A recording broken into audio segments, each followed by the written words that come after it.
On this Minute of the Apes, man, those orangutans look like my grandmother after her 6th facelift, and she's had 6 of them.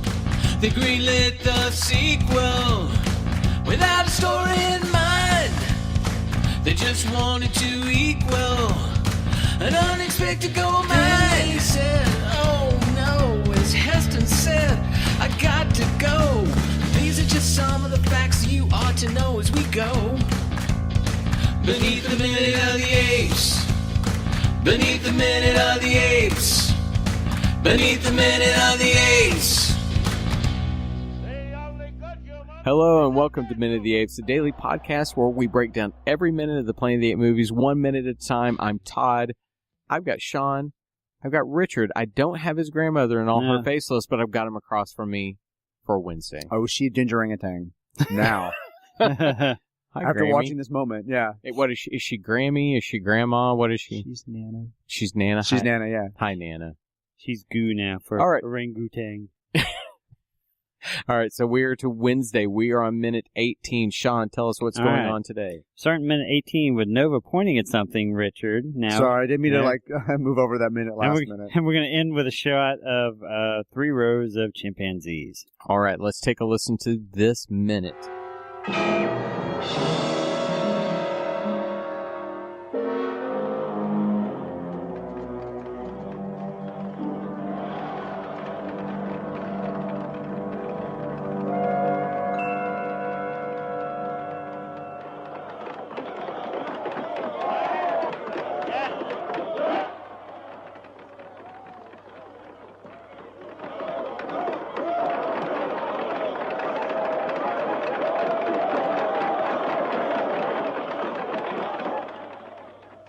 God,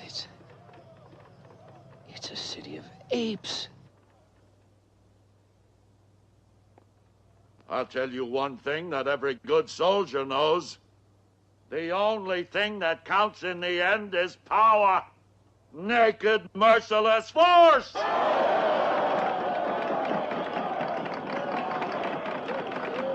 All right, as of minute 18, we've got our 3 living humans, 4 dead, 1 dead ape, a shrewdness of apes, and a gaggle of humans. And holy shit, why would she be bringing him back to Albuquerque? Okay, so now we can say we can talk about she's back in Albuquerque. Right, so she points. Mm-hmm. He's totally dumb. He's like, what are we looking at? Like, he doesn't even see it. But how could I not see the thing that is so obviously right over across from me that they are squatting down and can hear things happening? What's his line of dialogue right there, Richard? Do you have that? He says, wait. My God, a city of apes? Is that what he says? Which, okay. Yeah, he goes, my God, it's the city of apes. Okay, so this is the first of the places that I started thinking, okay, is this where Franciscus came in and basically said, you can't have me discovering the same things that Taylor did and just have me reiterating? Because, my God, it's the city of apes. He needs to comment. Mm-hmm. He cannot come somewhere and say, oh, it's apes wearing clothes. You know, he has to say something. How are they speaking? Why are they dressed like us? He's got to do something. And so this is at least a blanket statement. My God, it's a city of apes. And you notice he has the nice oil-based sweat right in the middle of his forehead. Nowhere else, just right there. He's very concerned. It only gets on his brow. Wait, Brent or Brent. Okay. He's sweaty just on the middle of his forehead with some baby oil. So what I found really odd about that, though, is she points to the city. Mm-hmm. We get the zoom on the city. Yeah. And then we have to gallop a little bit more to get there. And then we kind of resume almost the same position again when he starts looking in on the city. It was very odd, like, look over there, let's zoom in, and then she gallops some more. So maybe she didn't really see the city, and he didn't really see the city. Or maybe she's saying, we're going right over there. Maybe, because that extra little gallop to get closer to the city just means that maybe he didn't see it. It was just kind of odd. Yeah. And when he goes, my God, it's the city of apes, Penn Jillette tells a story of him liking to go see movies with friends of his, and as soon as they say the name of the movie, a character says it, they have to stand up and applaud that they've said it. Somebody goes, oh my God, it's the city of the apes. I can just see them going, oh, so close. City of the apes. So she takes him back, and I want to answer this. Is this because Taylor has said find Zira? Is she... Has she been like a dog that simply can take one command and that's all she can concentrate on is find Zira? So when he says take me to Taylor, she almost correlates Taylor's last command with Zira, and that's where she's going to take him? I don't think she's that smart. Well, we know. I would have taken her back to Taylor. Well, we know. Well, she doesn't know where Taylor went. Remember, Taylor disappeared in the why wall. didn't she take him to the salt flats and just say right there? I'm You gonna know? go with the horses leading them. I mean, The horse is probably the smartest person in this whole Probably. trio. we Probably, don't know how long she spent with Zira before Taylor, so there might be a relationship there that she knows That's Taylor. fair. And then we That's know fair. that Taylor spent enough time with her that he went from not being able to speak because of being shot in the neck to that healing and being able to speak. So there was a significant time there. So he could have been saying Zira a whole lot there too. There was that deleted scene where Zira pulls her dog tags out of her butt and There you gives go. it to Nova. Here are Taylor's dog But tags. we didn't see, yeah. So Here's there- Zira's dog tag. There is an implied distance, a span of time that she could have known Zira's name. Now, how smart would she be able to get from the Forbidden Zone back there? I don't know. So, in this moment, we get to where we see an assembly of apes. Yeah. And the way we see it is we get another lovely zoom that zooms in. But this is at least motivated because it's trying to tell us that Brent is focusing his attention down on a specific area. I mean, is this area supposed to be the place where Yes. Taylor escaped earlier? Yeah, that was the kind of arena area where He was running up the he steps. ran up, he ran up the steps and Okay. So these are all the same exterior sets for the first one that are built on Fox Ranch. we saw the kind of little lake or river Right. and the huts behind it, and then we move into a shot of the arena. Which I did wonder on that grand exterior shot where we see when he basically says it's the City of Apes. I wondered if that's raw footage they shot from the first one. Oh, just And they just repurposed reused it. Repurpose it. You I know, think, we've yeah. never seen, you save, you at least You don't save have to 5 do- seconds yeah. of screen time there and processing and Well, whatnot. I mean, you say 5 seconds of screen time, but Plus how makeup long and that takes to costumes set and- up that whole thing Yeah. and how many times you have to shoot it and all the extras. Yeah, I mean, if you can reuse footage, do it. So go ahead. Right. No, please. You Jinx. talk about the set some more. You No, I'm done with the sets. I was actually going to transition to, because to me, the biggest things, we can talk about what's said in the moments, but we're also going to get into in this minute, there are a lot of cost-saving things on display. So we so- have them kind of zoom in on the arena again, and I actually like the description of it. It says, an imposing gorilla in military uniform. He stands on a dais at a crowded arena center. Beside him sits the elderly orangutan Dr. Zaius and other members of the ape hierarchy. Prominently near them stands the great statue of the lawgiver of apes, which we don't kind of see in this zoom shot, beginning shot, but we yeah. do see a little while later. Right. So it was kind of a nice setup for the idea that there's an assembly of the ape hierarchy, and Dr. Zaius is clearly there at the center with somebody else that we've never met. Which, okay, I And want to go Real ahead. quick, before we get into the nightmares that we're about to get into, Brent is taking this awfully casually that he has been led here, sees these apes in a city sitting around in clothes, speaking to each other. I'm assuming he can hear in English, and his one reaction is, my God, it's a city of apes. Not, I am loosening my bowels right now Right. because what in the is going on in this damn world? All right, so the script originally had guerrilla soldiers brutally herding half-naked humans into wagon cages. Brent says, what are they doing to the people down there? Brent says, this is a nightmare. We see the chimpanzees saying, free humans unite in peace.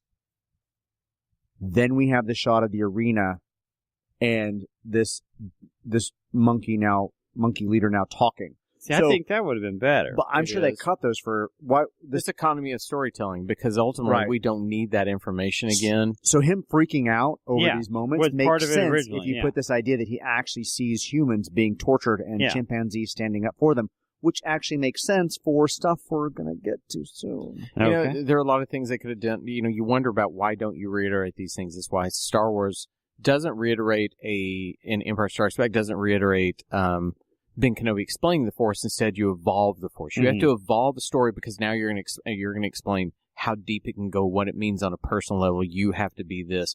You have to evolve these things. If he simply comes back and has the exact same reactions and things that Taylor did, we're all like, well, no shit, asshole. We've already been here.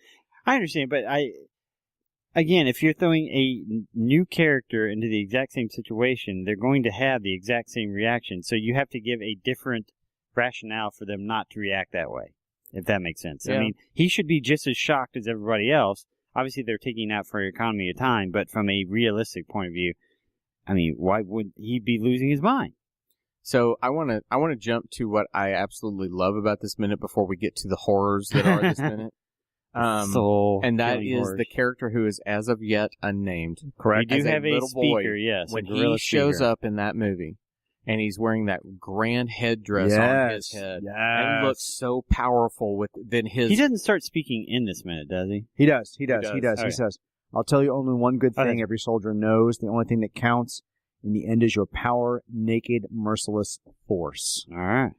So he has a speech. He has a moment, and he is his clothing actually has little studs on it instead of It's just very the regular different than leather. what we've seen before, the high helmet or whatever Right. it is on. I remember seeing him as a little boy and just thinking, "Holy!" Which crap. I wondered if the helmet was supposed to evoke a more ape-like head. You know how Maybe. like the brains are a little bit like more pointed Right. and on top, so it's supposed to evoke that more ape shape to a head that Maybe. you couldn't get with just the makeup on it. So we get that grand shot of the arena that we've seen before, and we've seen Assemblage of Apes, which we just described, and then Nova and Brent dismount the horse, and then what we get, which was your childhood memory, which is mine as well, is this amazing shot of unnamed gorilla. Mm-hmm. And it's like a spin around his head, like it comes from the back of his head and zooms around to the front, letting you know that this is somebody or something important. It was powerful. His words It are was powerful, fantastic. and the image of him is just that sweep around was like,